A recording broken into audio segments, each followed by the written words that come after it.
सच a tough day ना, पर तू अब स्ट्रेस मत लिहा प्लीज। या ब्रो, आप रिलैक्स करिए ना। क्यारा के बाहर हम छोड़ देता नहीं। Okay, bye Kiara, I will see you. Take care.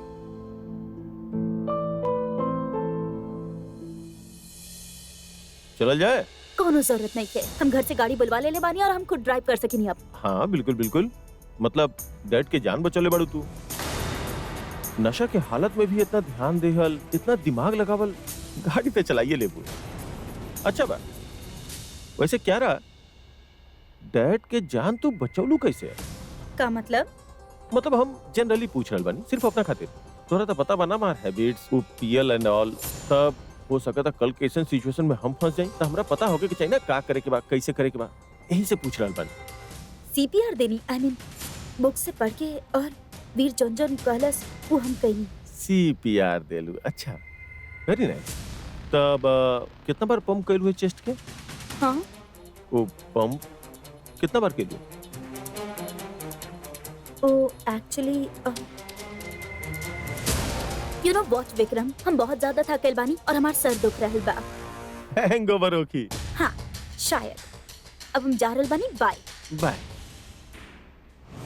कुछ तबा ये सबके सामने नहीं किया हुआ।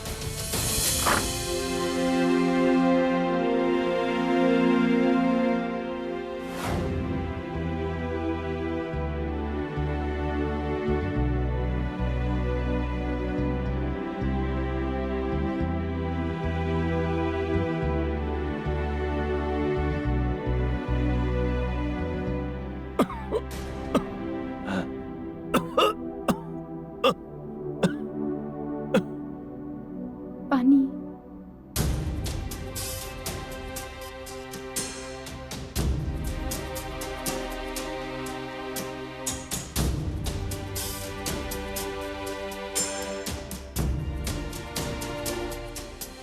अब कैसन महसूस कर रहे बानी आप? बहुत साल लगा दिलू इस सवाल पूछे खातिर। इतना साल में कबो ही पूछे के जरूरत ही ना पड़ा। ठीक बानी हम। ठीक ना बानी, खुद के देखी तनी कितना कमजोर हो गए बानी आप।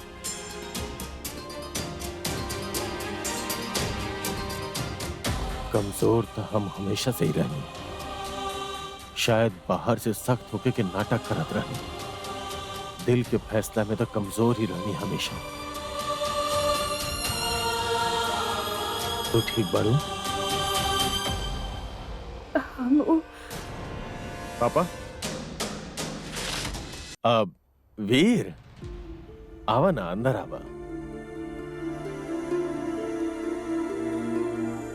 कैसन फील करता नहीं आप? डॉक्टर तू बड़ा, तू बतावा। पापा प्लीज कम ऑन। हम ठीक बानी, इतना चिंता मत कैल करा। सब ठीक बा? कोनो प्रॉब्लम बा? अब नाना बड़ा कुंवर सा सब ठीक बा। हुकुम थोड़ा सा कमजोर हो गए बानी, तो आप उनकर ध्यान रखी।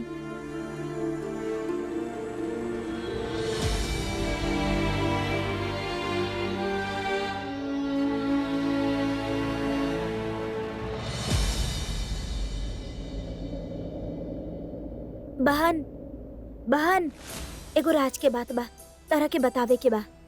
अभी ना है पिंकू, बहुत जरूरी बा बहन। कल बात कल जाई, तू जा सो जा। अरे बहन, कल तक तो हो गई ना पिंकू, एक के बाद कितना बार दोहराइबा।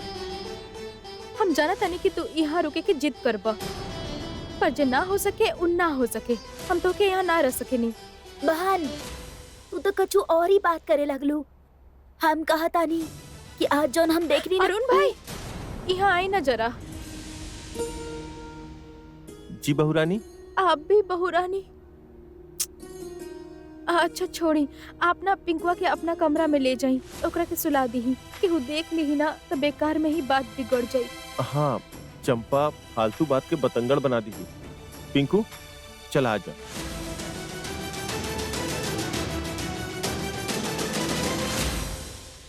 हमके माफ कर दे रे पिंकुआ, वो डॉक्टर साहब के वजह से हमार दिमाग कचरा होए जा रहल बा। ओका साफ कैला के बाद ही तरह से बतियाई। लेकिन आज जन आप कैले बानी ना, एकरे बाद ये आप साफ कर दिल बानी कि झूठ बोले में कि आपके फर्स्ट क्लास फर्स्ट डिवीजन मिले के चाहे। आप ये हद तक नीचे गिर जाए ये हम कबो ना सोच ले रहनी। I hate you.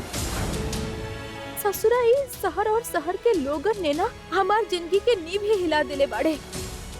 झूठ तो माना धूल जैसन उड़त रहेला इस शहर के हवा में। कैसे कैसे वो मौसी जी और राजकुमारी जी झूठ पे झूठ ही बोले जाएली और डॉक्टर साहब उनकर एक एक झूठ सुन के हम पे ही गरियल जाएले।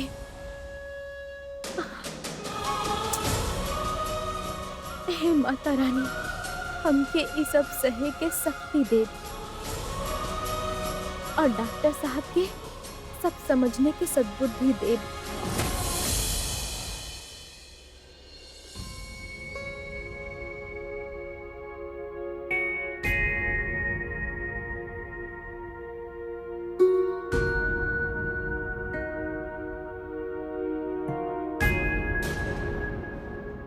ये कहां से आई?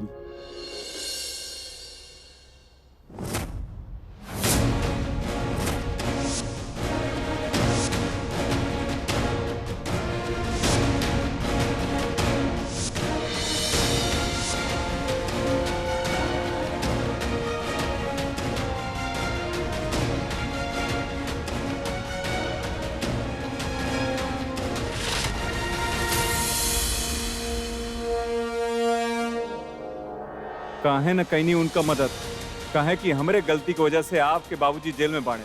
यह सोचत रहनी ना आप कि डॉक्टर साहब अपन गुनाह तक कबूल ना करे वाला बाना, तो हम उनके पापा के बारे में काहे सोचें। I hate you. हम कहानी सबके सामने घुमा देही, लेकिन तू अपन बात ना रख ले कि जीजा साके कियारा ना बल्कि तू बचेली।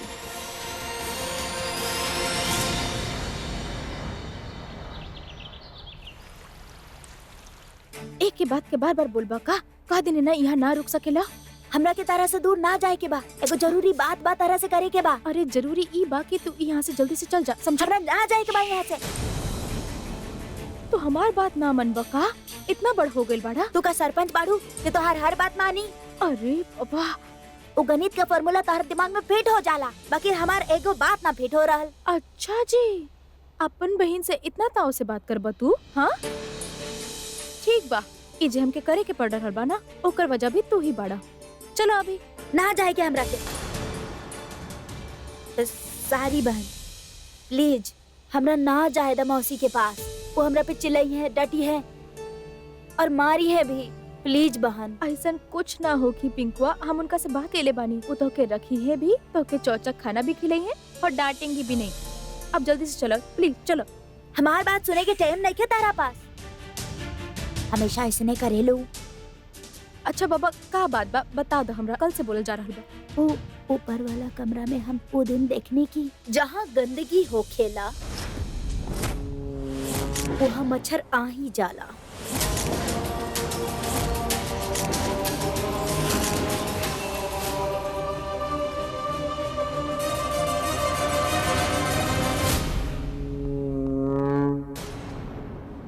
लेकिन देखे के ई बा कि मच्छर के घर से जल्द कैसे बाहर निकालल जाई। जी मौसी जी, वो बाय द वे ई मच्छर के इंट्रोडक्शन त दी हमरा के। आई मीन परिचय। जी वो हमार भाई है छोटा पिंकू। पूरा गांव के बुला ले बानी का यहाँ पर? अरे एक एक करके काहे बुला रहल बानी? एक काम करतानी ना, बैंड बाजा बजा के पूरा जिला बलिया ही बुला लेता। ठीक बा? वैसे ही मच्छर आ रहल बा कि जा रहल बा? जी जा रहल बा। आयल कब? दहेज में लायल रहलू? कहाँ छुपा के रख ले रहलू? बहुत कीमती बा का? गुम जाई मच्छर ना वो हम ना चाहत रहनी कि बाबूजी कुछ ऐसा। बाबूजी यानी कि हमारू नौकर रामू काका, राइट? बहुत गलत कहनी हम उनका साथ। आपके बोले के चाहत रहे कि आपके बुरा लग गए, ऐसे आप मच्छर के छुपा के रखें कि कहीं हम पिंकू के साथ भी बुरा भला सलूक करब। ना नहीं नहीं, हम छुपैले ना रही। वो कल ही आयल रहे और उसके बाद इतना सब कुछ हो गए ना, तो हम सोचने की सवेरे होते होते ही ओके मौसी के पास वापस भेज दे। राइट। रिक्शा से छोड़ा बतानी हम। हाँ, चलो। जय सिंह के बारे में बतावे के रहे, बाकी ना बता पाई।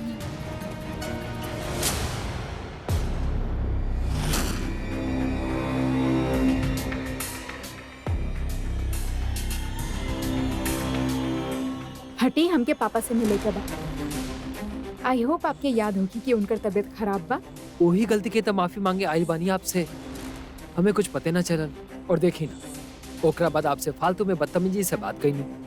एनीवेज, एगो रिंग सेलेक्ट करी, जौन भी आपके पसंद होके। आप इतना अजीब काहे बानी? वही जब पापा की तबीयत खराब बा और इस वक्त आपके ये सब सूझ रहा बा। तो आप ही बताई ना कि हम ऐसा का करे कि आप हमरा के माफ कर दी। ओके, हम बताएं। हमारा रास्ता से हट जाए। Excuse me. और हाँ, एक और चीज, ये सब चीज से बात ना बनने वाला।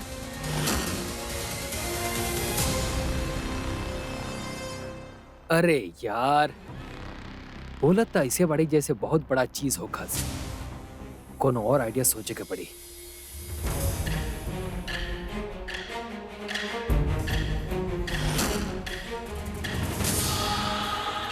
हमके ये वाला पसंद बा, हम रख ली। औकात देख ले बड़ू अपन। एकरा के पहन के तारे स्टैंडर्ड ना बढ़ी, ये अंगूठी के गिर जाई, चल जाई जैसे। एगो अंगूठी का लेनी, आप इतना कुछ समझ देनी और ये रानी पूरा घर के हड़प ले लस और केहू कुछ। चुप, तू आजकल कुछ ज्यादा नहीं खूब बोलत। इज्जत से बात करी। बहुत बड़ा राजा बनी ना ग्वालियर के, गाली दी तो गाली ही पड़ी। बड़ा अगर छोटा की बेइज्जती करी ना तब पचेला, लेकिन छोटा अगर बड़ा की बेइज्जती करे तो तमाशा बनेला। हमार बात के मतलब तो समझ ही रहा लोग आप।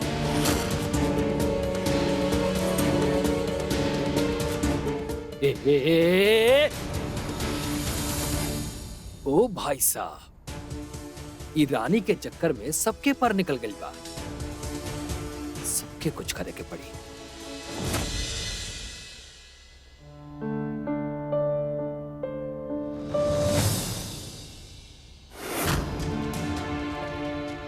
कहा कहले रहनी ना आपसे कि आपका शक्ल ना देखल चाहता नहीं हम। अच्छा ठीक बा, हम पलट जात बानी, मत देखी हमार शकल। हम तो केवल ई पूछे आयल रहनी कि हुकुम सा के खाए में का दीही। उनका तबीयत ठीक ना है ना, तो कुछ और बनी ना खाना में अलग से। अच्छा, अब उनके तबीयत का ख्याल आवता आपके। प्लीज अपन ये झूठा तसल्ली और तमाशा कहीं और लेके जाएंगे। हमरे पापा का ख्याल हम रख सके, आपके चिंता करे के कोनो जरूरत नहीं है। प्लीज हटिए यहाँ से।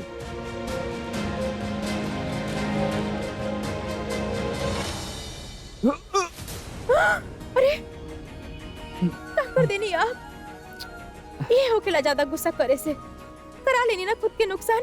इतना बड़ा डॉक्टर बनी तब भी कभी कभी बिना देखे काम करे नहीं आप। हे माता रानी, आपके तो बहुत ज्यादा लग गइल बा। हाँ, हम ना वो लेप लेके आवत नहीं। हाँ आप छोड़िए हमके, हम ठीक बानी।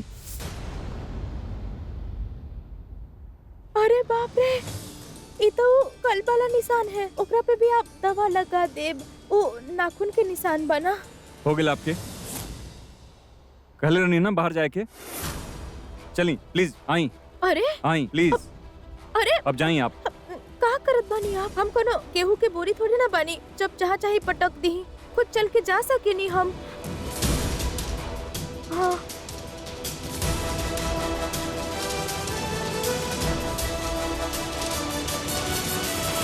हाय वीर, गुड मॉर्निंग। गुड मॉर्निंग क्यारा। का पहल ऑल ओके? तू कुछ ज्यादा ही परेशान लग रहा बड़ा। एक्चुअली वो रानी नहीं, नथिंग, फॉरगेट इट। छोड़ा वो सब। अभी बतावा कि अंकल के तबीयत कैसन बा? कल के जो इंसिडेंट भइल ओकर बाद हम बहुत परेशान हो गए नी, तो सोचनी कि उनका से मिलनी। It's okay right? Of course Kiara, no problem. And thank you Kiara, आप उनके बारे में इतना सोचा था नहीं।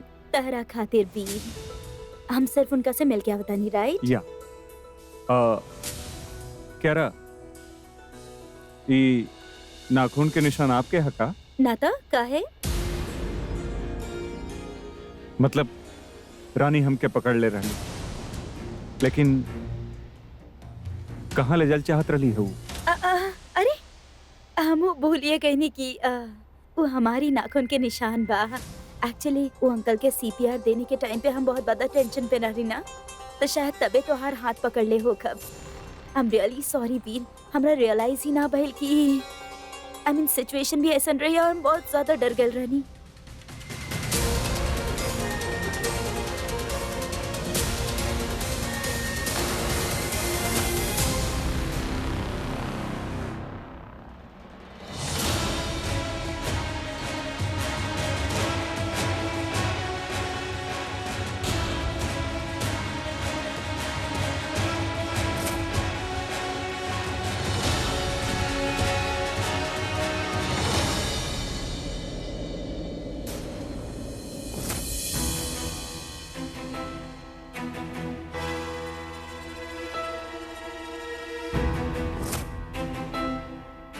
ओके हम अंकल से मिल के आवता नहीं ना।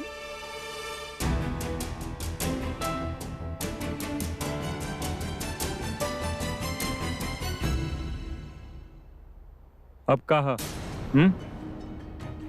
कहनी ना आपके हम कि पापा की चिंता हम कर ले, और उनके बता दे कि उनके खातिर खाना में का बनी। ये बार बार पापा के चिंता के बहाने हमारे सामने मत आई प्लीज। आप हमेशा ऐसे कड़वाहट के साथ काहे बात करेनी?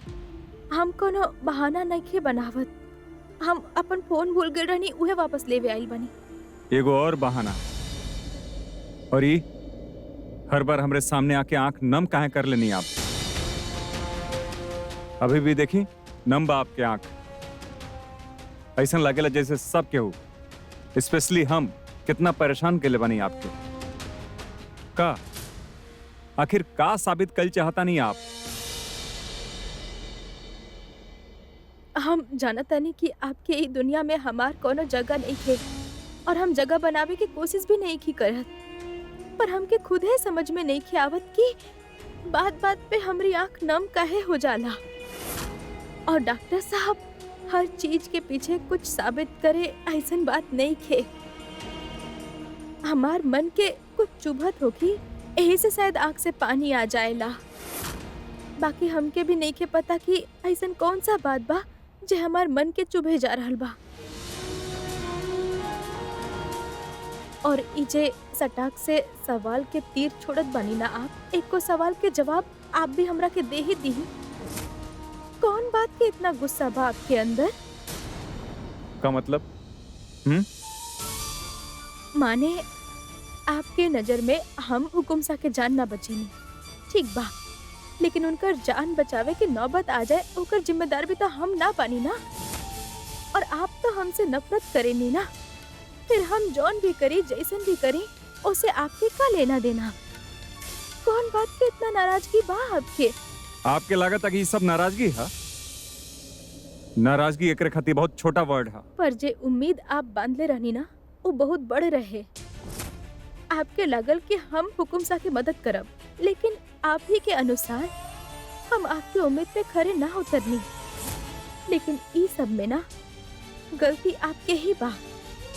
हमसे कौन बात के उम्मीद? आप अपन दोस्त से लगाई ना सारा उम्मीद। उका रसोई घर के माइक्रोवेव ओवन से लेके वो कैसे जलावे के बा और वो सीपीआर कैसे दिहल जाला छाती पर वो सब पता बा ओकरा। तो आप सारा उम्मीद ओकरे से लगाई ना, हमके बख्श दी ही।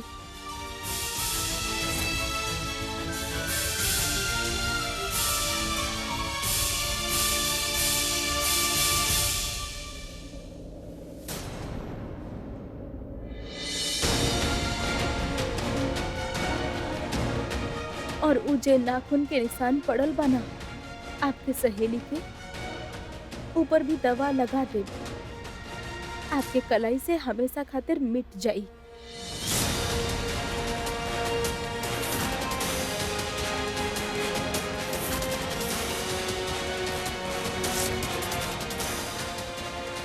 चल जाए बाप से दूर, आपके नफरत से दूर, लेकिन अपन बाबूजी के इंसाफ दिलाए बिना ना। ई मशरूम के सब्जी विक्रम भाई खातिर वहाँ रख दी ही।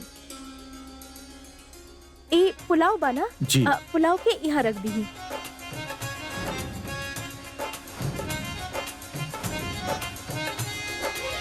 पापा के लिए खिचड़ी बनवा दे रही और वो खा भी ले लेवानी। आधा अच्छा। घंटा में टैबलेट भी दे दे। Very good.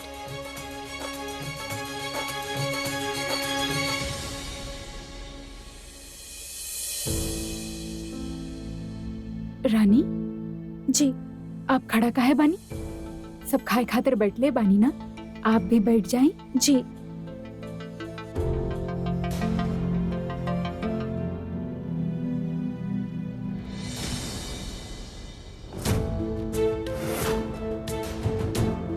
हमके कुछ अर्जेंट काम याद आ गए, हम रूम में खाना मंगवा ले।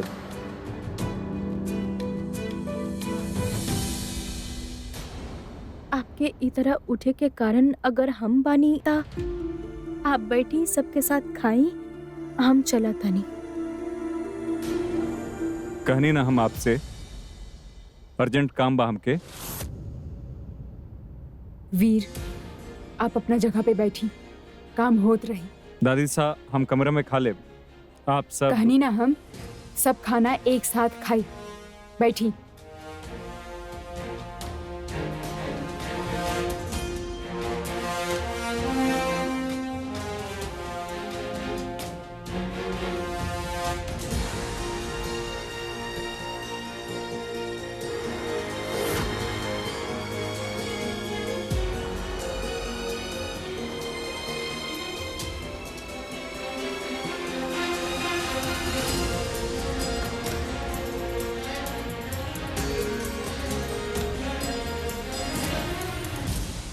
रानी बेटा पुलाव के बॉल जरा पास करिए प्लीज।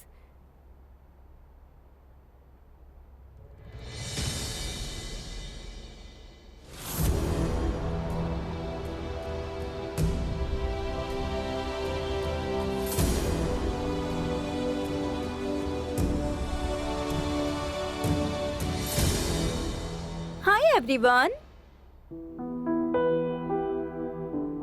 वाओ, कितना टाइम के बाद आप सब लोग के साथ खाना खाई बाज हम।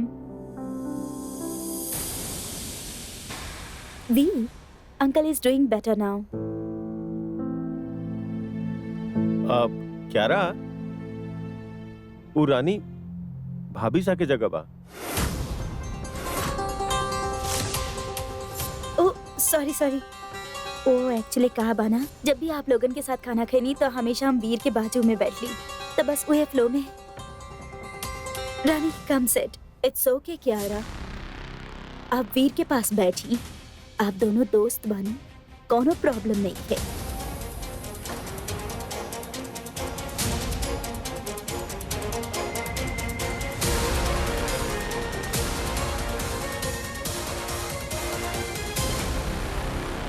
और बहू रानी आप हमरा पास आके बैठी। जी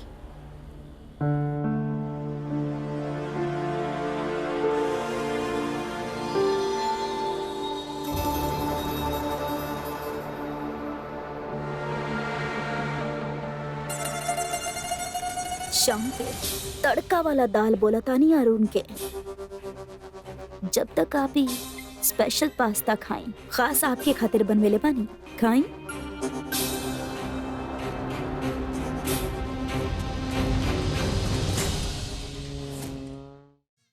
सॉरी सॉरी, हम तनी लेट हो गए नहीं। आप लोग के ज्यादा वेट तो न करे के पड़ल। नंदिनी, आपके पापा से मिले गए रहनी, उनके तबीयत पहले से बहुत बेटर बा। इतना गुस्सा आइल ना हमरा खुद पे कि हमरा घर में होके के बाद भी हम उनके हेल्प ना कर पाईनी। पता ना कैसे आंख लग गई। खैर, अब वो ठीक बानी, खाली कियारा की वजह से। आप हमरा के जिंदगी भर के गिल्ट से बचा लेनी। इट्स ओके प्रिंस जय सिंह, आप इतना गिल्टी फील मत करें। आई बैठी, खाना खाई। जी। चलिए सब शुरू करें, खाना ठंडा हो जाए।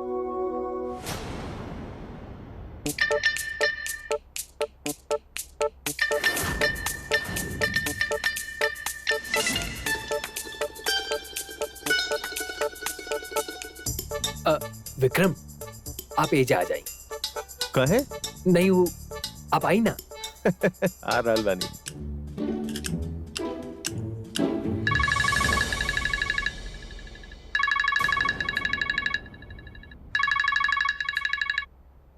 अब पिंकू, अभी हम व्यस्त बानी।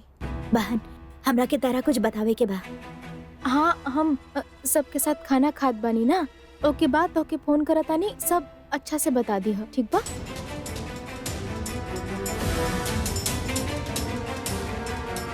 ए रुक।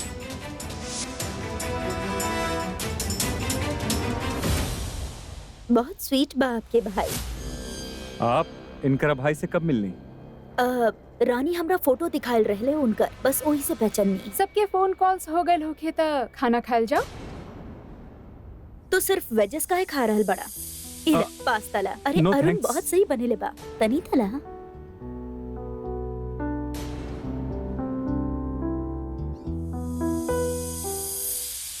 रामचंद्र कह गए सिया से ऐसा कलयुग आएगा, हंस चुगेगा दाना दुन का, कौआ मोती खाएगा। वाह वाह वाह वाह, क्या बात बा, क्या बात बा, क्या बात बा।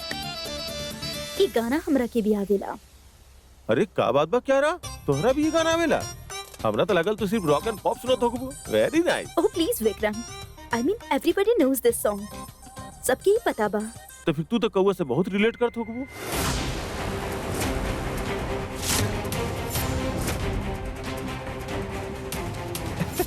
ना हमार मतलब बा, तोहारा भी घर में आना जाना लगल रही ना, सबके इतना चिंता बा तोहरा, बहुत अच्छा बा। विक्रम, ई का तरीका बा कियारा से बात करे के? हाँ, और स्पेशली आफ्टर जे वो जीजा सा खातिर कही, ओकरा बाद तो हमनी सबके उनकर थैंकफुल होके के चाहिए। जाए दीना पद्मिनी मासी, लोग अपना से ही तो मजाक करेले, और वैसे भी हम तो घर के अपना ही माने नहीं, और अपना से मजाक ना करिए तो केकरा से करिए, राइट वीर? या ब्यूटीफुल कियारा, का बात कहले बानी आप सचमुच ई घर के सदस्य ही बानी। हम तो चाहब जब तक जीजा सा ठीक ना हो जाले आप यहीं रुक जाएं। जीजा सा के भी बहुत अच्छा लगी, और हमरा के भी।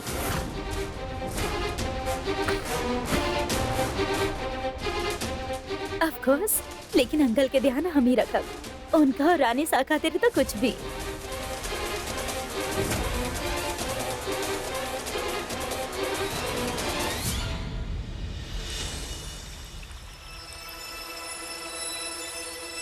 नंदिनी, अब भी नाराज वाड़ू?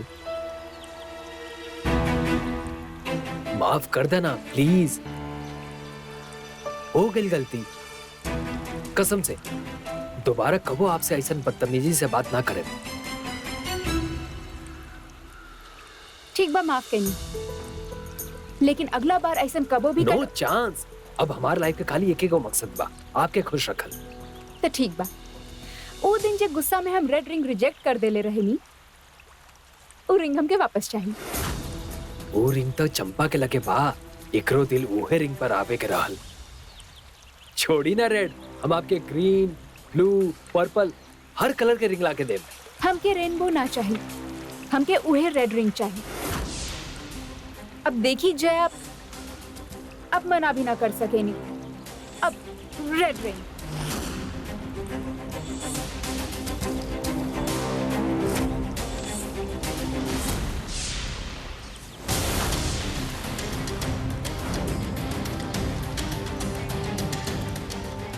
चला तानी, अब याद रखिए।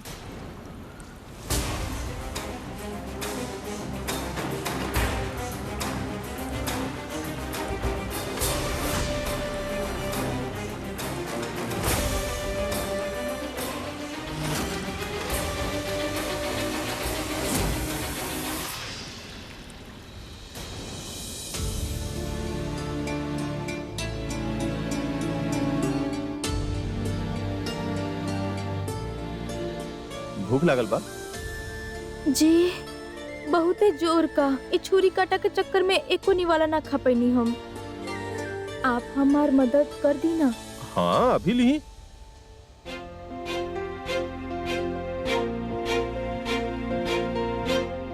ली हो गई आपकी मदद।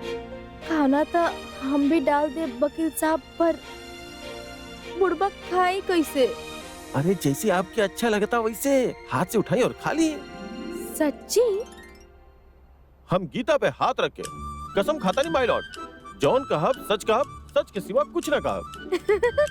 क्या बात है, घर में ही वकालत शुरू कर देनी आप। तो फिर अच्छा हम खाता नहीं।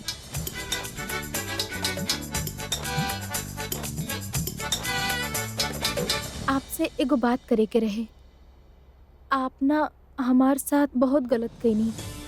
गलत कहनी मतलब? माने वो डॉक्टर साहब से ब्याने के बाद से आप तो हमसे बतियाई नहीं ना। पहले जब हम हेड सर्वेंट हुआ करते थे, एक आध बार आके बात कर लिया करते थे आप हमसे। सही कह रहल बानी आप, गलती तो कैले बानी हम। आप भी हमार बात के समझी। सब कुछ इतना अचानक भइल बा यार, हम खुद भी तो कंफ्यूज रहनी ना। मॉम कुछ कह रहल बाड़े, डैड कुछ कह रहल बाड़े, नंदिनी अपन अलग ही ट्रिप में, और ब्रो के तो आप जानबे करे नहीं। पर कोनो बात ना, जौन गलती एक बार कैले बानी ओकरा दोबारा ना दोहराइब हम। हम प्रॉमिस करते नहीं कि हम आपके बात सुनब भी, समझब भी और हेल्प भी करब। केकर मदद करे के बात हो रहल बा?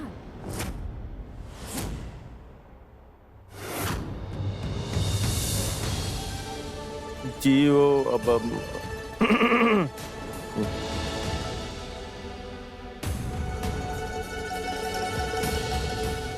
रानी बेटा, आप अभी तक खाना ना खैनी? नहीं नहीं, हमार पेट भर गइल बा। इली आपके खातिर।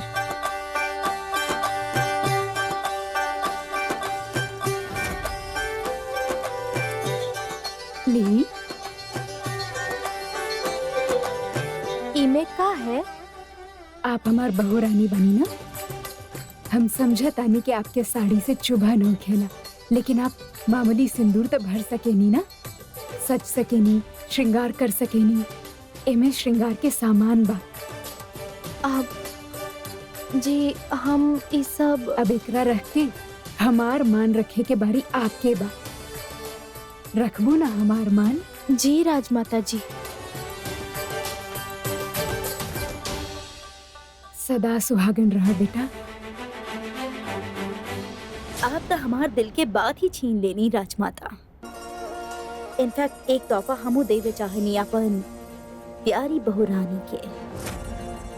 का लाइल बानी आप? सरप्राइज बा, और ई सरप्राइज आज ही बहू रानी के मिली।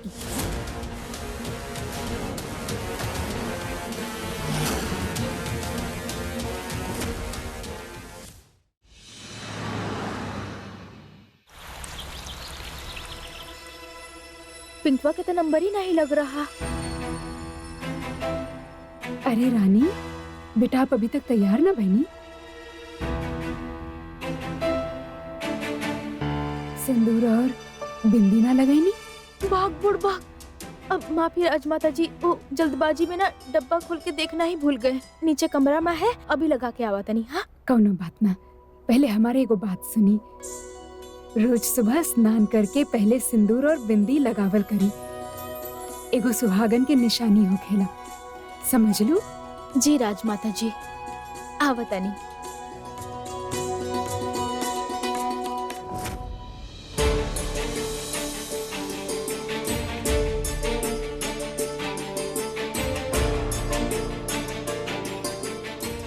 का भइल बहू रानी? अरे शांति काकी, हमार सिंगार के डब्बा देखले बनी का आप कहीं पर? सिंगार के डब्बा? हाँ। ना यहाँ पे तो ना देखनी। हमके लगल हम शायद इहे कहीं रखले रहनी। अच्छा ठीक बा, हम देखा तनी।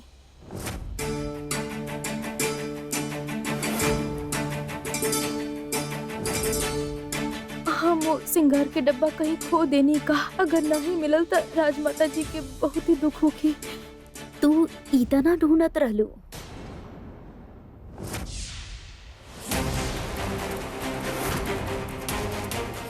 ई आपके पास कैसे? एकर अंदर जौन भी सामान बा उ त हमरे बाना। एक्चुअली हमार होखे वाला रहे। तहरा त ई सब खैरात में मिल रहल बा। अगर ध्यान से देखा रानी तो तहरा यहाँ अपन कुछो नहीं खे। आप ई सब आप काहे बोल रहल बानी? हमके राजमाता जी सिंगार के सामान देले बाड़ी और कहले बानी सिंदूर बिंदी सब लगावे खातिर। अच्छा लगाई न तारा के बिंदी, मेकअप भी करब, सुहागन जे ठहर लो तू। इला हमार माथा के बिंदी अब तोहार माथा पर।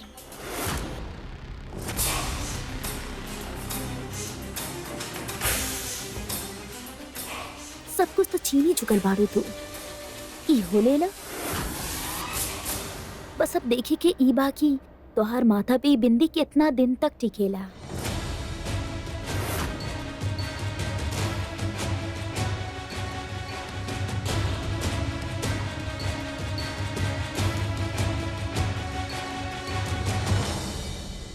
बेस्ट ऑफ लक बलिया वाली रानी।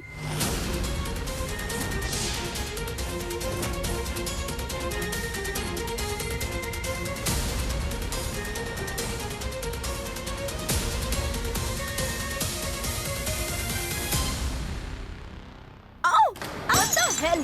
ई का कइलू तू? ध्यान कहाँ रहेला तोहार? देख के ना चल सकेलू? माफी माफी मौसी जी। ओ, हम साफ कर छोड़ा, देतानी। दूर रहा हमरा से।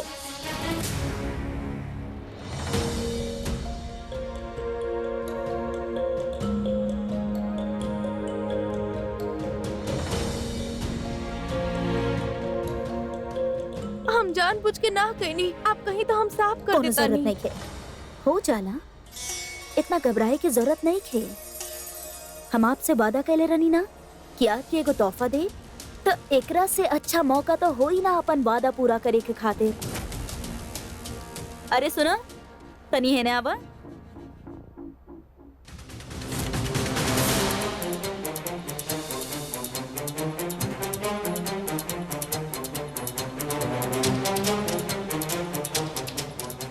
ई बात से ई घर के नया नौकर।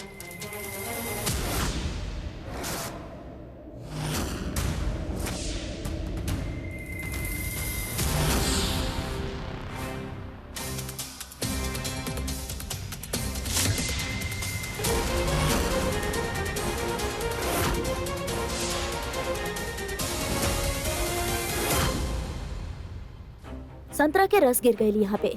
तनी एकरा के साफ कर दा और देखा गंदगी की कतरा भी ना होके के चाहे।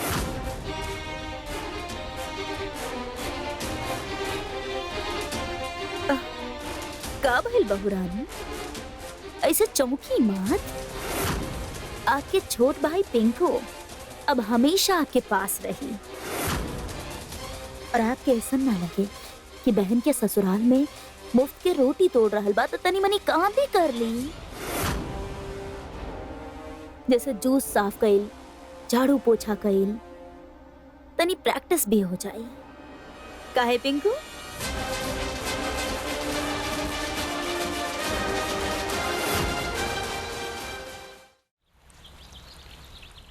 आपके छोट भाई पिंकू अब हमेशा आपके पास रही और आपके ऐसा ना लगे कि बहन के ससुराल में मुफ्त के रोटी तोड़ रहल बा तो तनी मनी काम भी कर लिहल करी। जैसे जूस साफ कइल, झाड़ू पोछा कइल, थोड़ा प्रैक्टिस भी हो जाए। काहे पिंकू? संतरा के रस गिर गइल बा यहाँ पर, जरा एकरा साफ कर दा।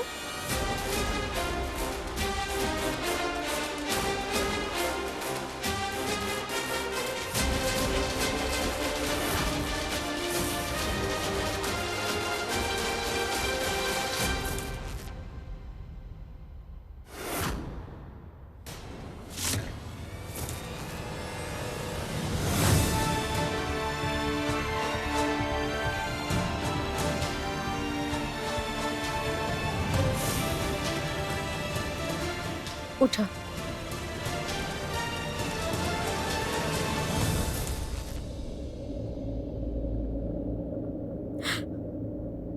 हमार भाई ये सब नहीं करी मौसी जी,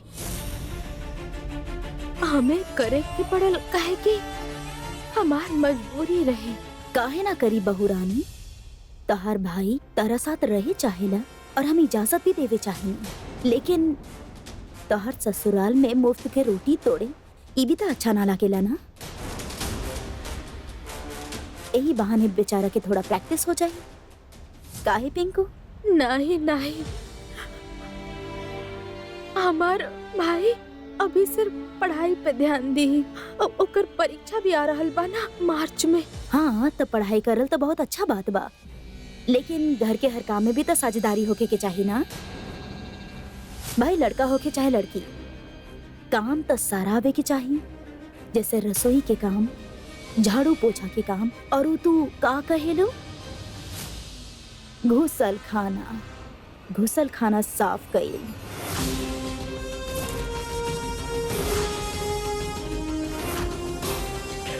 कोनो काम छोट या बड़ ना होखेला, यही कहेलो ना तू। और माने नहीं भी, पर ये बात भी माने नहीं कि हर काम के समय होखेला।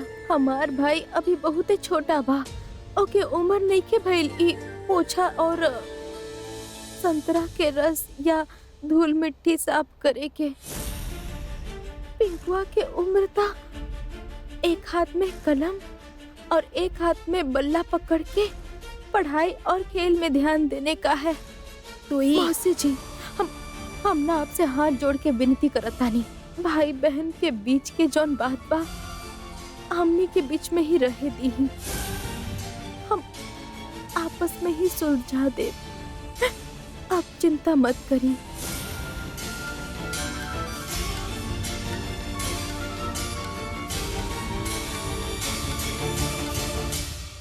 चलो हमरा साथे।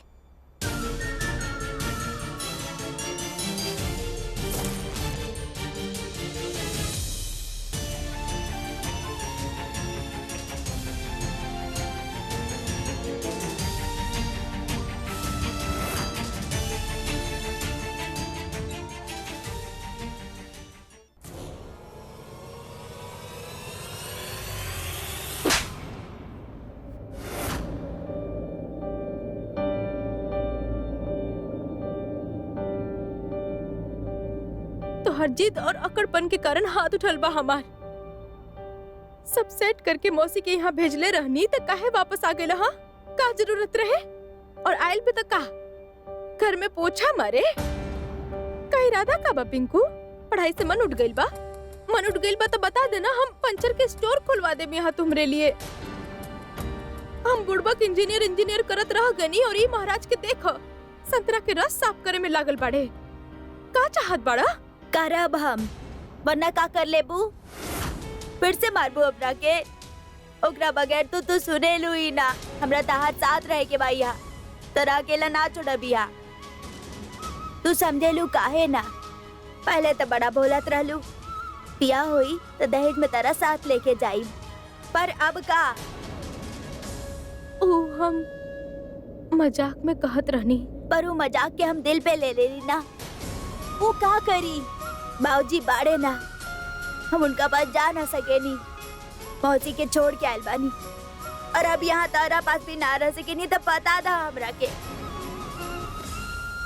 और एक तो जरूरी बात बतावे के बा। एक को सब ना बोलबा तू पिंकुआ, हम जाके देखत बानी अभी का करे के बा। लेकिन एक बात कान खोल के सुन ला हा तू, हम अटल बानी ई बात पे कि तू ई घर में नौकर के काम ना करबा, सिर्फ पढ़ाई पे ध्यान देबा, ठीक बा? हम आवत नहीं अभी। बहन, अरे एगो जरूरी बात बा बहन, सुन ता ला।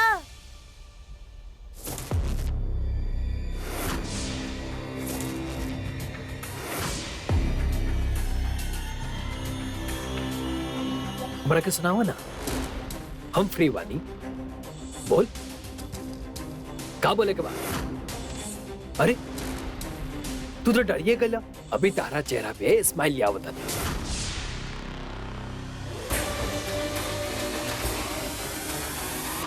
खाइबा खाना मीठा मीठा खो और मीठा मीठा बोल। एने होने के बाद कहिला ना तो ऐसा ने चॉकलेट में जहर मिला के खिया दे। मरे के बाद भी हमरा के याद रखबा।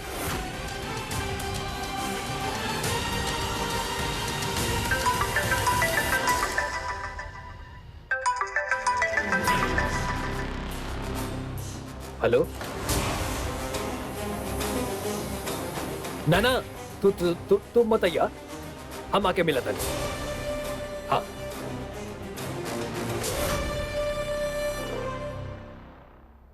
रविंद्र फैट परसेंटेज खुद चेक करिए आप।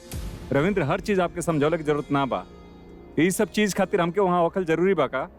सो प्लीज काम बराबर करो और डिटेल सेंड करा। या हम अभी आपके ड्रेस नोटिस कैनी, बहुत प्रिटी बा। कहाँ से लेनी आप? थैंक यू, वीर गिफ्ट दे लेबा। ओह एटलीस्ट 15 ड्रेसेस ट्राई करे के बाद ई फाइनल कर ले रहल। ई तो बेचारा इतना परेशान हो गए रहे शॉपिंग सेंटर में, रिमेम्बर? या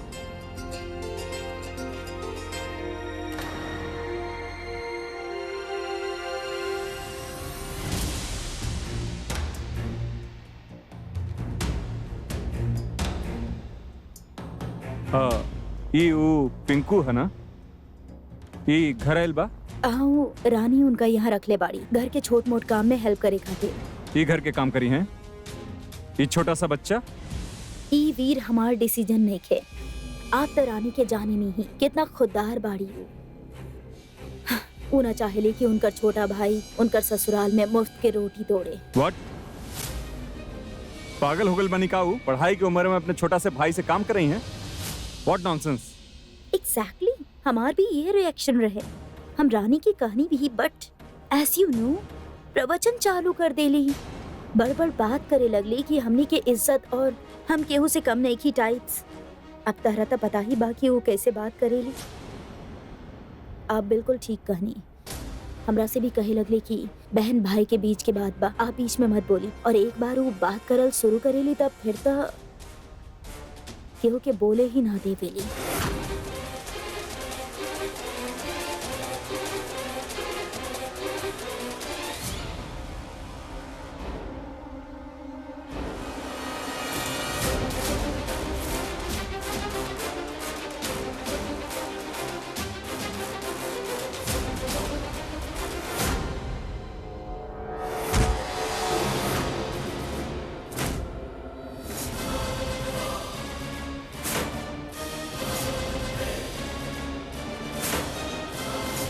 ए, कौन हुआ तू?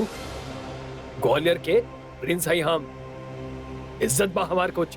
ए चल, ये राजा रानी के खेल ना 1000 साल पुरान हो गई, समझ ले। अब जेकर जेब में पैसा बा वो राजा बा, हमार 20 करोड़ तुर जेब में बा। बोल कब देबे? हम कहनी ना दे देम हम। उधारी लेके ले ले, जुए में हारल बाड़े, वो पैसा मांग रहल बानी। आज के आज पैसा चाहिए, ना तो तोर महल गाड़ी सब बेच के खा जाए। ना ना, हमार घर तक बात ना पहुंचे के चाहिए, ना तो रियासत से बेदखल हो जाए हम, फिर हम तार पैसा कैसे लौटा पाए? हाँ, हमरा के तनी टाइम दे दे प्लीज। हम कहाँ भागल जाता नहीं, पैसा सब मिल जाए पक्का। पैसा तो हम वसूल करके ही रहब, इज्जत से देबे तो ठीक, ना तो अगला बार घर में घुस के मारब, समझ ले।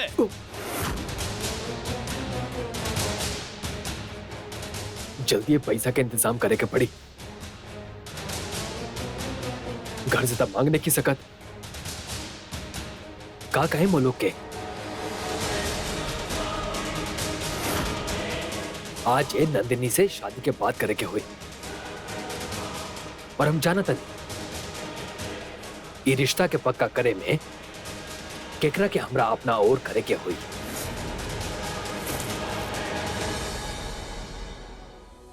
अरुण, आप थोड़ी देर खातिर बाहर जाएं, हमके इनसे अकेले में कुछ बात करेंगे बा। जी कुंवर साहब। का भाई? पिंकू यहाँ क्या करता? अरे आप ओकरा से मिल लेनी का? वो बहुत जिद लगा के बैठल बा कि हमरा साथ रही, हमरे साथ रही। हमरी मौसी से झगड़ के आ गइल बा वो यहाँ पे, पर हम साफ साफ कह देनी वो यहाँ ना रुक सकेला। वो यहाँ काम करी, यहाँ झाड़ू पोछा लगाई। आप समझ भी रहल बानी कि आप का कहीं नहीं अपने खुददारी के चक्कर में आप एक बच्चा के जेकर अपने पढ़ाई पे, अपना खेल कूद पे, अपना सेहत पे ध्यान देवे के चाहिए, आप उसे झाड़ू पोछा लगवाए, घर के काम करवाए, नौकर बना के, ताकि वो आपके पास रह सके। आप उसे चाइल्ड लेबर करवाए। ऐसा नहीं है डॉक्टर साहब, आप एक बार हमार बात तो सुन लीजिए। सबसे पहला बात, आपके ओके अपना से दूर ना करे के चाहत रहा।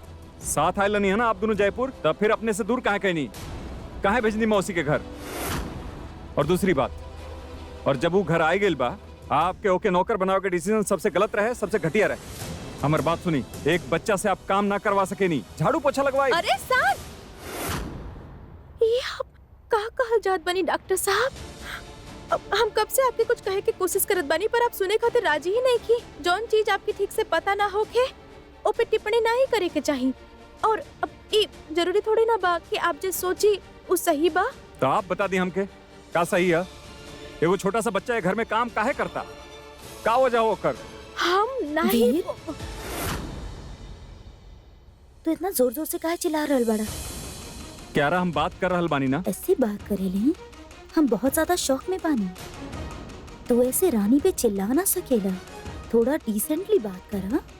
वाई पाड़ी हूँ तो क्या रहा हम बस आई नो तू दोनों के आपस के बात बा, पर बाहर हॉल तक आवाज आवत रहे। हम तरह के इतना गुस्सा में आज तक कबो ना देखनी। तू आजकल पता ना बहुत गुस्सा में रहेला। देखा रानी के शक्ल कितना डरल बाड़ी। आई थिंक तरह ओकरा अभी अकेले छोड़ देवे के चाहिए। तू दोनों के जौन भी इश्यूज बा ओकरा अकेले बैठ के दो लोगन में सुलझा लिहा। अभी प्लीज जा।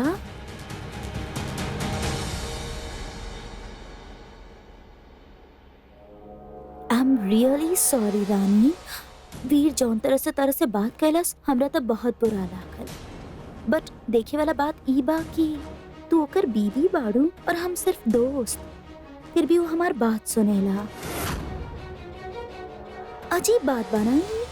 ना, हमके तो बिल्कुल भी अजीब ना लागेला। और जब हमके बुरा ना लग रहल बा तब फिर आप काहे इतना उदास हो रहल बानी?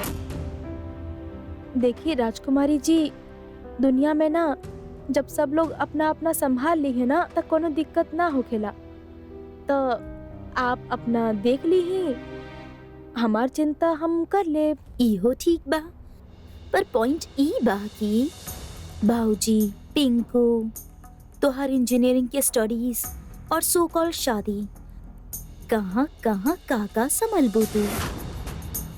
पर खैर तू देख लिया। ऑल द वेरी बेस्ट।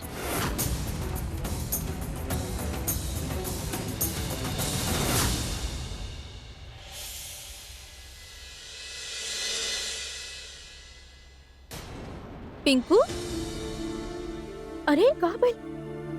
पिंकू तहार शरीर तो तप रहल बा। अरे का भेल तो के? हमेशा डर के मारे हमरा के बुखार हो खेला।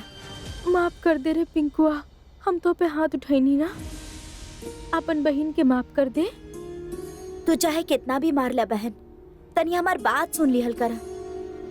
हम कब से तरह जय राजा बाबू के बारे में कुछ जरूरी बात बतावे चाहत रहनी, बाकी तरह पास टाइम ही नहीं खे। जय बाबू तो का बोल ले बा?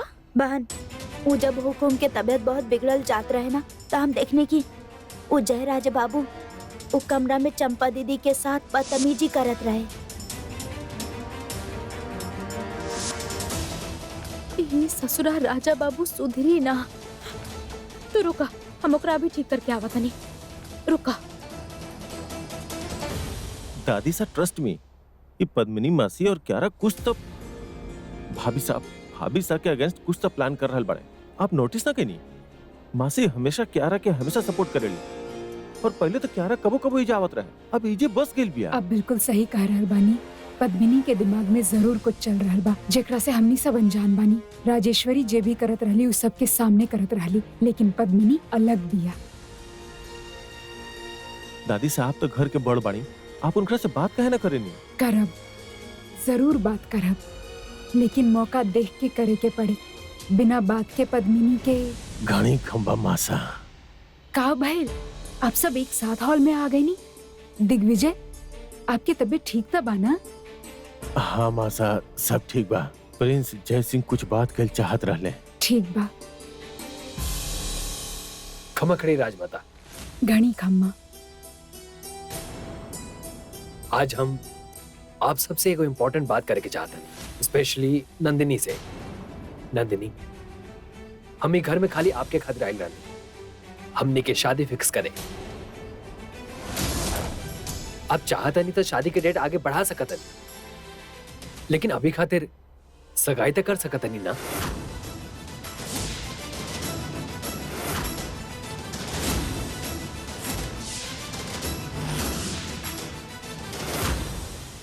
शादी, सगाई, तो सीता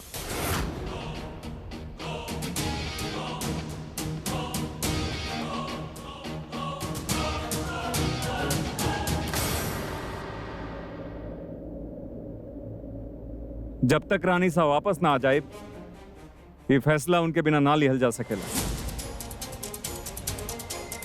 ब्रो सही कह रहल बाड़े। अब सबके रानी सा के चिंता बा। हमरो बा यही से हम सगाई के बात करता नहीं। ये एगो तरीका बा वहां के घर वापस ले आवे के। राजमाता, एगो माँ कितना भी नाराज काहे ना होके, लेकिन अपन बेटी के सगाई मिस नहीं कर सकत। ई सब के का जरूरत बा? अब ई जय राजा बाबू तो बहू रानी, जब बड़ बात करल होके तो बीच में ना बोले ले। और का गलत कहले प्रिंस जय सिंह। ना पद्मिनी, रानी और वीर के शादी के बाद हमार मतलब बाकी हालात अभी ठीक नहीं थे। समय लागी सब नॉर्मल होके में। हाँ राजमाता, लेकिन एक दिन तो प्रिंस जय सिंह और नंदिनी के शादी होके के ही बा। तो अगर आज रिश्ता जुड़ जाए तो में दिक्कत ही का बा? दिक्कत कैसे नहीं पद्मिनी? कितना अजीब लगी। प्रिंस जय सिंह के पेरेंट्स सही हैं, उनकरा का जवाब दे हम? राजेश्वरी भी घर पे सही नहीं तो बाना अंकल। रानी सा सही से आ भी जाइए और सब ठीक भी हो जाए। एग्जैक्टली। जीजा सा इतना साल बितेले बानी आप हमने की दीदी के साथ, लेकिन अभी भी उनका जान ना पैनी।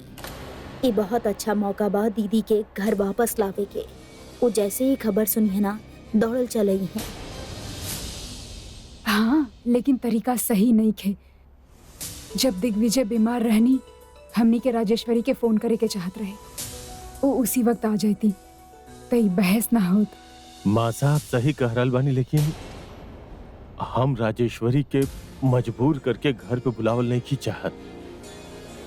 हम चाहत नहीं वो अपन मर्जी से, अपन खुशी से घर पे वापस लौट के आवे। शायद पद्मिनी और प्रिंस जयसिंह की बात सही बा। घर में सगाई होगी तो घर में खुशी के माहौल भी है। और शायद यही बहाने राजेश्वरी भी खुश होकर घर वापस लौट आई है।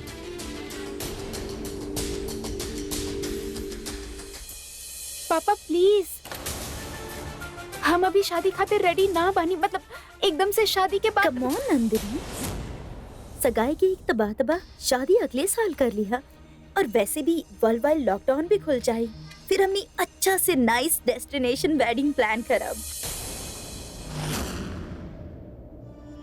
हम इतना बड़ा फैसला जल्दबाजी में ना लेवे चाहता नहीं।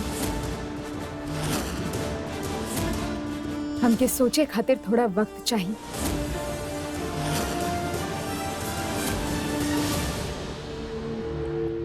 अगर ये रिश्ता खातिर हाँ ना भाई, तो वो पैसा वसूल करे वाला हमार जान ले लिया सन।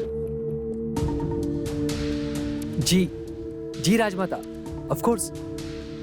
आप आराम से अपन टाइम ली, आप सब आपस में बात कर ली।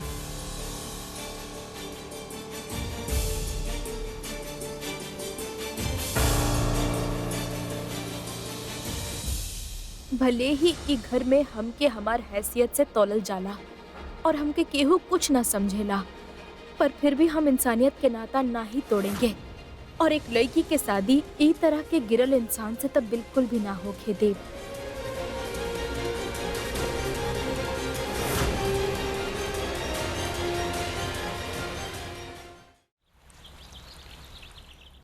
हम अभी शादी खातिर रेडी ना बनी, मतलब एकदम से शादी के बाद। कम ऑन नंदिनी, सगाई के ही तो बात बा, शादी अगला साल कर ली है।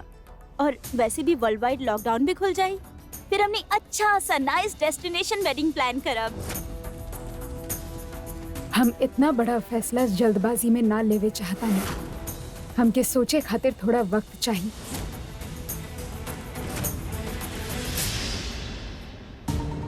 अगर ये रिश्ता खातिर हाँ ना भइल तो ऊ पैसा वसूल करे वाला हमार जान ले लिया सन। जी जी राजमाता, ऑफ कोर्स आप आराम से अपन टाइम लिए, आप सब आपस में बात कर ली। हम अभी डॉक्टर साहब के कान में ये बात डाल देत बानी। डॉक्टर साहब, हमके आपसे कुछ बात करे के रहे। अभी ना, हम ऑलरेडी बहुत गुस्सा में बानी, बाद में बात करल जाएगी।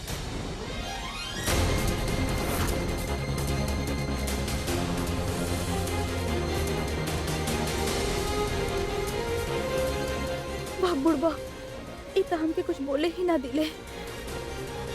हमके जल्द से जल्द कोनो रास्ता ढूंढे के होती, राजा बाबू के सच सबके सामने लावे खातिर।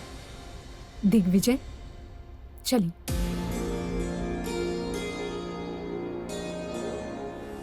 जय, आप जे कैले बनी ना वो बिल्कुल ठीक ना कनी है। सबके सामने हमरा से बिना पूछल आप सगाई के बात कर देनी। लेकिन नंदिनी, आज न तकाली होके के ही बा। जय, हमके थोड़ा वक्त चाहिए। हम पहले ही बहुत टाइम वेस्ट कर चुकल बानी और अभी हम खाली सगाई त करत हनी। शादी कुछ टाइम बाद कर लिया जाए। और कियारा के आइडिया भी अच्छा बा, इटली में कल जाए, कोहली, अनुष्का, रणवीर, दीपिका स्टाइल। और फिर ओकरा बाद तारा लगे टाइम बा, सोच लिया बाद में। पता न जय, हम शादी खातिर तैयार। आई डोंट नो, हम आपके सोच के बताई। अब इमे का सोचे के बा? जे अंगूठी हम आपसे मांगले रहनी वो आपके पास बा ना? बा ना? अब बिना अंगूठी के सगाई करब? पहले जाई और वो अंगूठी लेके आई, और अंगूठी ना बाना तब हमार जवाब ना समझी। याद रखिए, रेड रिंग। ई चंपा न हमरा के मरवा के ही रही।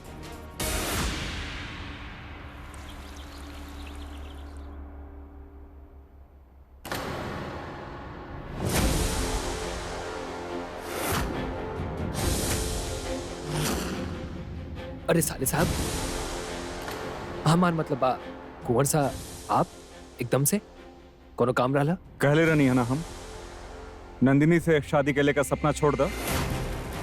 समझ में ना आयल बात, दोबारा समझावे के पड़ी। अरे हम तो खाली सगाई के प्रपोजल रखले बानी, शादी आराम से हो जाई। न सगाई हुई न शादी। तोहरे जैसन घटिया इंसान हमरे बहन के लाइफ पार्टनर कबो ना बन सकेला। प्यार से समझाओ तनी, समझ ला, वरना याद बाना हार्ट सर्जन हुई। और हाँ, ये जौन बिल्ली जैसन भूरी भूरी आंख बाड़ी सा, एक रिक्वायरमेंट से ज्यादा डिमांड बा, समझनी? जाई घर वालन से बात करे से पहले नंदिनी से बात करे के पड़ी। ऐसे में का बोली नंदिनी आपके, जिससे आपके समझ में आवे कि जय सिंह गलत आदमी है। एक के बाद कितना बार समझाई हम आपके। अब मैं बड़ा हो चुकल बनी भाई, अपना फैसला खुद कर सके नहीं। और वैसे भी शादी खातिर हम अभी हाँ ना कहले बानी। लेकिन ना भी तो ना कहले बानी आप। ठीक बा, शादी में थोड़ा वक्त बा, लेकिन सगाई अगर वो करे के पड़ी तो कर ले बाप। बोली नंदिनी। हाँ हाँ भाई, कर ले। हमार सगाई, हमार मर्जी, हमार शादी। आप ही कहले रहनी ना कि जय के समझी ओकरा वक्त द। जब समझे शुरू करनी तो आप कहनी ना नंदिनी वो अच्छा लड़का नहीं खे। मतलब हमके ई समझ में ना आवेला कि ई घर में हर केहू एक दूसरे के कंट्रोल काहे करेला।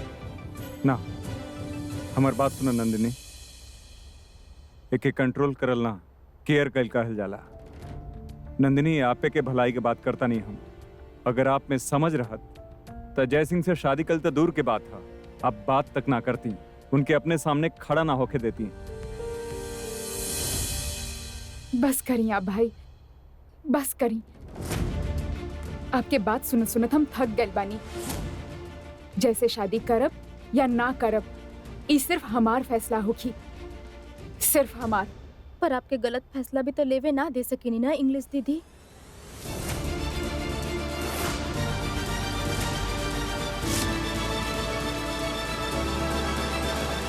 पहला बात हमार नाम तमी से लेवल सीखा। इंग्लिश दीदी का हो खेलाई? हाँ हाँ, हमार नाम नंदिनी है, समझ लू। सारी ओ हम। और दूसरा बात, हर बार बीच में आके अपन देहाती एडवाइस दियल जरूरी बा। अब तू बताइबो हमके कि का सही बा का गलत, जे खुद हमार घर पे कब्जा करके बैठ गए।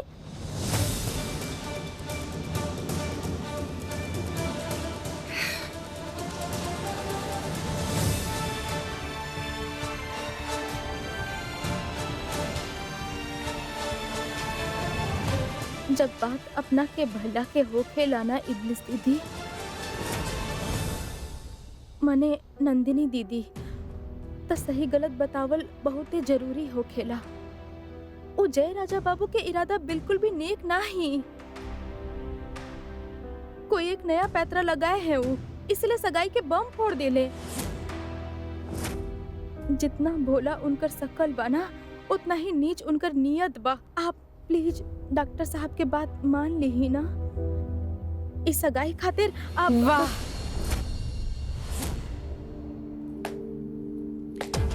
वाह रानी वाह, मतलब कमाल बा। आप दोनों के बॉन्डिंग देख के केहू कह ही ना सकेला कि आप दोनों की शादी मजबूरी में भई। सीरियसली, मतलब देखा, अगर पत्नी के कुछ कहा था, पति लड़े आ जाई, और अब पति के कुछ बोल रहल बानी तो बीबी वकालत पे उतर आयल बिया। यू नो व्हाट भाई, हमके लगा था कि आप दोनों हमनी सबके बेवकूफ बनाए खातिर ई मजबूरी के रिश्ता का और एक दूसरे के ना पसंद करे के ड्रामा कर रहल बानी। वरना देखी कितना अच्छा अंडरस्टैंडिंग बा आप दोनों के बीच, कितना अच्छा और गहरा प्यार बा। बाना रानी? नंदिनी, आप कहाँ के बात के कहाँ ले जाता नहीं? बस करीम भाई, हमके आपसे ई बारे में अब और कौनो बात ना करेगे।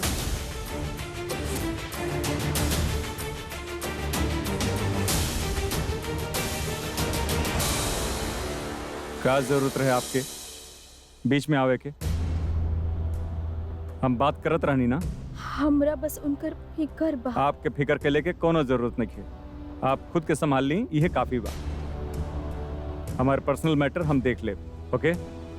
आप एक बात हमरा के मौका तो दी ही पूरा बात समझावे के। ठीक बा, देहनी मौका। बोली क्या बोले के बा आपके? वो जय राजा बाबू ए घर में बहुत बड़ा कांड कैले बाड़े, ओके बारे में बतावल चाहता नहीं आपने। मॉम बिल्कुल सही कहा तानी। इनकरा के अगर उंगली दा ना तो हाथ ना पकड़े ले, बल्कि सर पे चढ़ के बैठ जाले। बड़ाई भाभी बन के हमके ज्ञान देवे वाली इडियट। यार नंदिनी, छोड़ा ना वो रानी के। ये तो देखा, आई बॉट योर फेवरेट चोको ब्राउनी एंड जूस। हमरा तो लागल तू बहुत खुश होगबू तोहर सगाई की न्यूज़ सुन के। तू तो कितना अपसेट बाड़ू। काहे कि हर तरफ से अपना अपना ओपिनियन आ रहल बा सबके, मतलब स्पेशल विचार आ रहल बा। पापा कुछ और बोल रहल बानी, दादी कुछ और बोल रहल बानी, विक्रम के पढ़ल नहीं और मॉम हिजा बानी ना। और भाई के हम खुद ही गुस्सा में बोल दीनी कि उनकर राय हमरा खातिर कोनो मायने ना रखेले। लेकिन ये सच नहीं खे। भाई के हर एक बात हमरा खातिर बहुत ही इम्पोर्टेंट बा।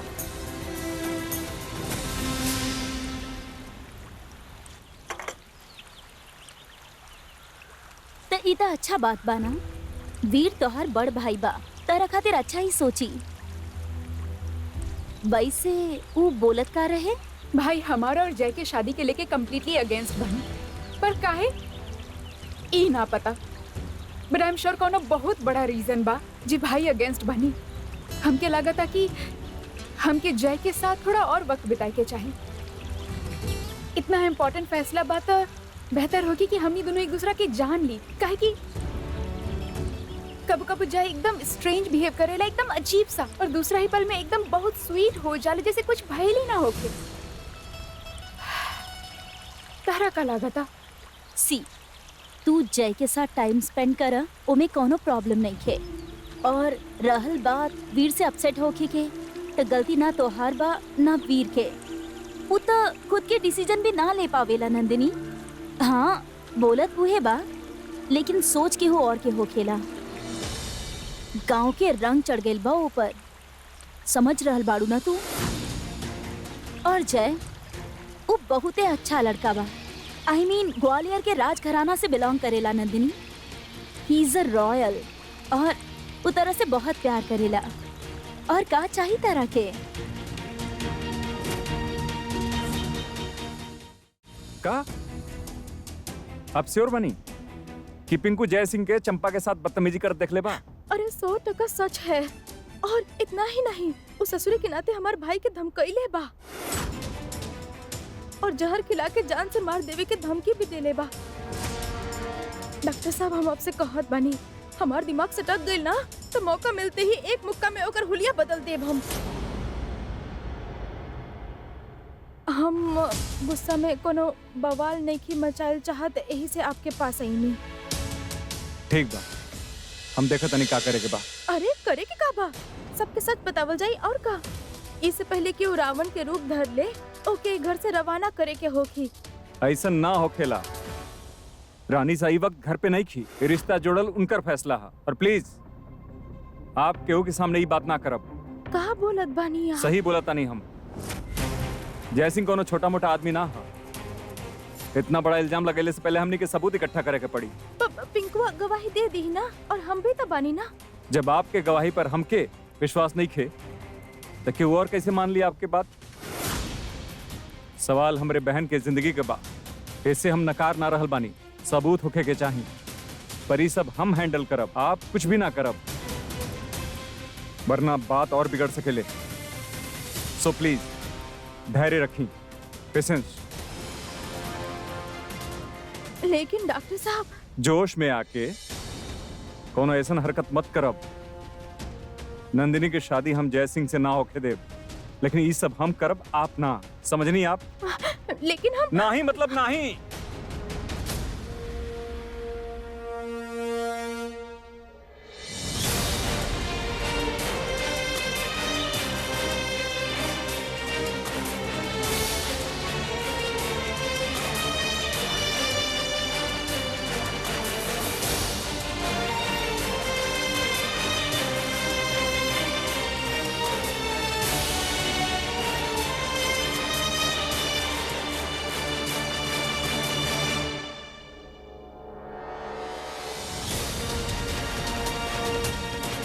यह कहनी हम, आप बस खुद के संभाल ली, यह काफी बा।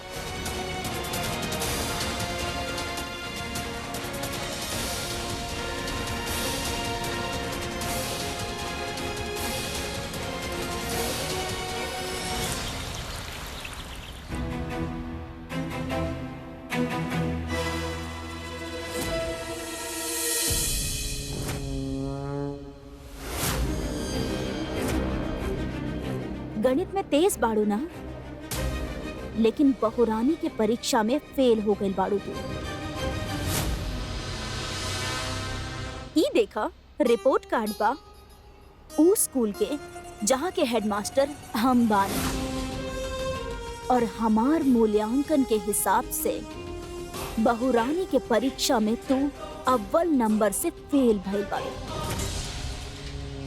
जीजा सा नंदनी केहू पसंद ना करेला तारा। बेचारी राजमाता दिल से ना, मजबूरी में।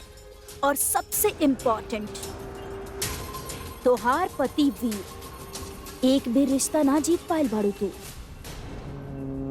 अभी स्कूल नया बा, कक्षा भी नया बा, हेडमास्टर इतना कठोर बाड़ी और प्रश्न भी मुश्किल बा। ऐसन में आपके ही परीक्षा में फर्स्ट क्लास फर्स्ट डिवीजन लाइल और पैर जमा पाइल, ओकरा खातिर थोड़ा टाइम तो लागी ना। स्मार्ट हाँ? पैर जमावे की कोशिश में कहीं ऐसा ना होके कि तोहार पैर ही फिसल जाए। और अगर ऐसा भइल ना तब केहू मदद ना करी तोहार, केहू भी ना। और फिर तू रामू अपन बाबूजी से का कहबू, कैसे शक्ल दिखेबू। खैर अब मुद्दा के बात पर आवे। प्रिंस जयसिंह और नंदिनी के रिश्ता जुड़े जा रहल बा।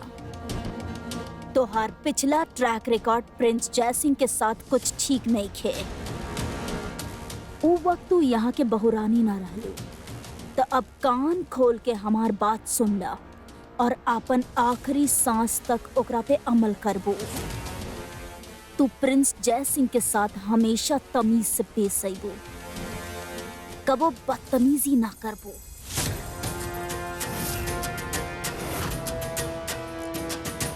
और हाँ, की रिपोर्ट कार्ड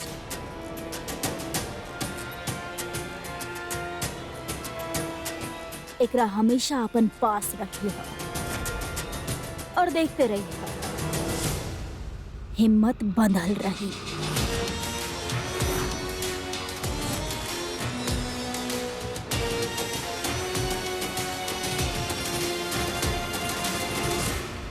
समझ तो आप लोग ना पा रहल बानी मौसी जी।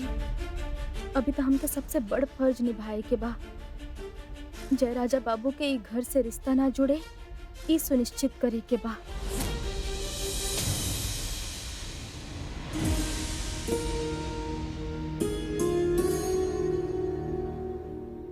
कैसा है रे पिंकुआ? बुखार तो थोड़ा उतर गइल बा बाना? तो टीका लेके घूम रहल बाड़ी। अरे ये कुछ भी ना है। तू बतावा, पहले से अच्छा लागत बना तो के? हाँ, थोड़ा और काढ़ा बना दी। बहन काढ़ा ना, बस हमरा उ जय राजा बाबू से छुटकारा दिलवा दा, वरना उ हमरा के बक बुड़ बक, हम बानी ना तारा साथे, हाथ भी लगा के दिखावे हो तो के। तू डरा मत, हम डॉक्टर साहब से बात कर चुकल बानी। वो हुकुम से बात करके सब कुछ सुलझा दी है। वो आश्वासन देले बाड़े हमरा के। तू चिंता मत करिह, तारा खातिर हल्दी वाला दूध लेके आवतानी, ठीक बा?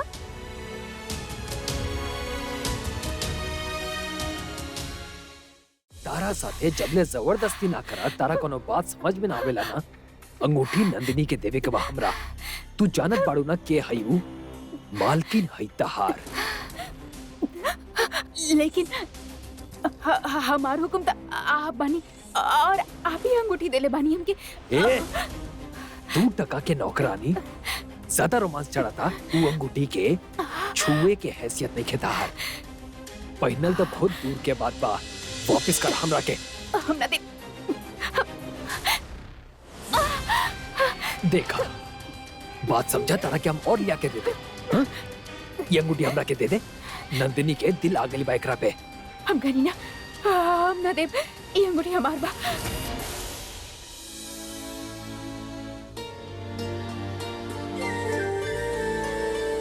ई ससुरा शैतान हमरे भाई को इतना डराया, ओकरा बुखारे आ गइल। छोड़ब ना तो के। जय राजा बाबू, बियाह तो होके से रहल, पर बारात जरूर निकालब तहार। घोड़ा पे सवार होके ना, गधा पे सवार करके सबके सामने नंगा ना कईनी ना, तो हमार नाम रानी।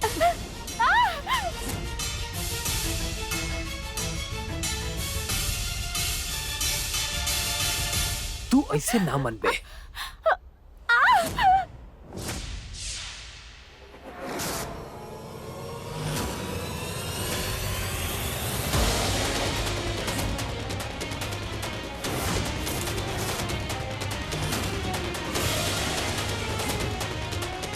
प्यार से मनबे तो ठीक, वरना तार उंगली काट के साथ में ले जाए। गला काट लिया हमार। ये अंगूठी ना दे हम। तू ऐसे ना मनबे। सवाल हमरे बहन के जिंदगी के बा, सबूत होके के चाही, पर ई सब हम हैंडल करब, आप कुछ भी ना करब।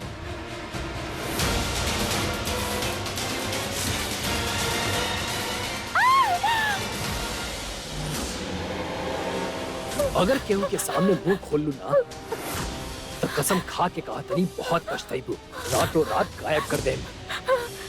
औरत पे जबरदस्ती करत हुए शर्म ना आवेला कि अपन मर्दानगी के जोर दिखा रहल बानी। चल जा।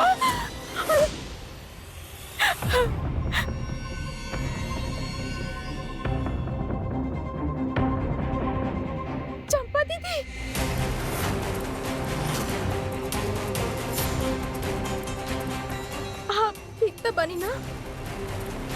हाँ देखिए इस समय चुप बैठे के नहीं थे। हम देखनी जय बाबू आपके साथ बदतमीजी करत रहले, हमारे साथ भी करे के कोशिश केले। हम का बोला तनी वो बुड़बक के हिसाब ठीक करत तनी अभी। ठीक बा उठी चली हमरे साथ।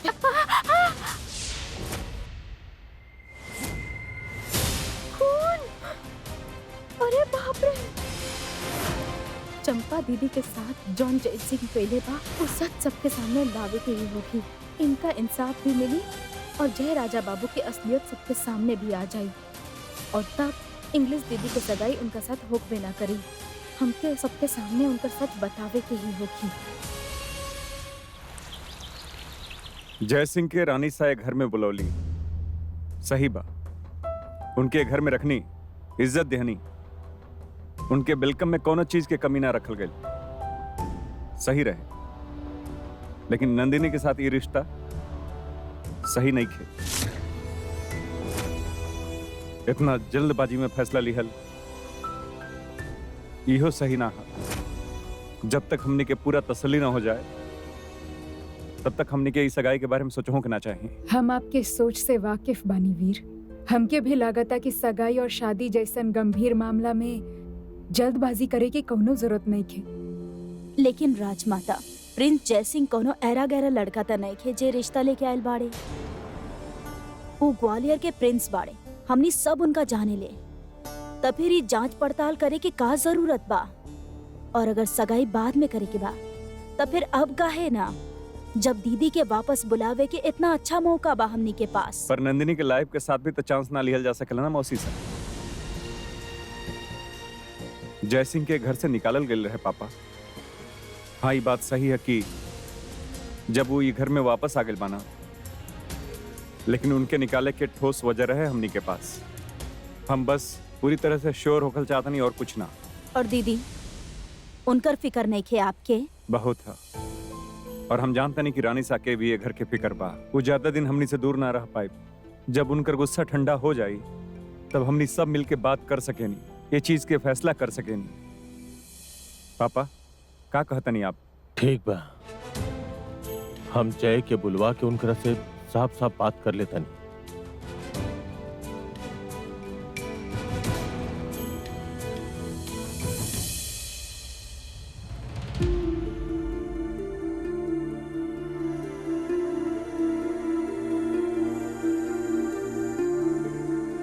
बस बहुत भाई, वो जय राजा बाबू के पूरा मटका फोड़ के रख दे सबके सामने, चिट्ठा खोल के रख दे। आप ना हमरे साथ चली।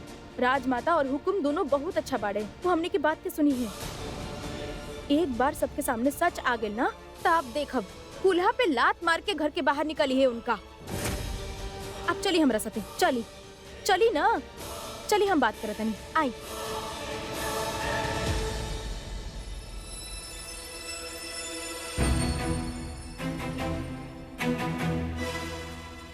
बैठी जी। दरअसल जय हमके आपसे कुछ जरूरी बात करे के बा। लेकिन सगाई जैसन बड़ फैसला लेवे से पहले हमार बात आप सबके जानल बहुत जरूरी बा हुकुम।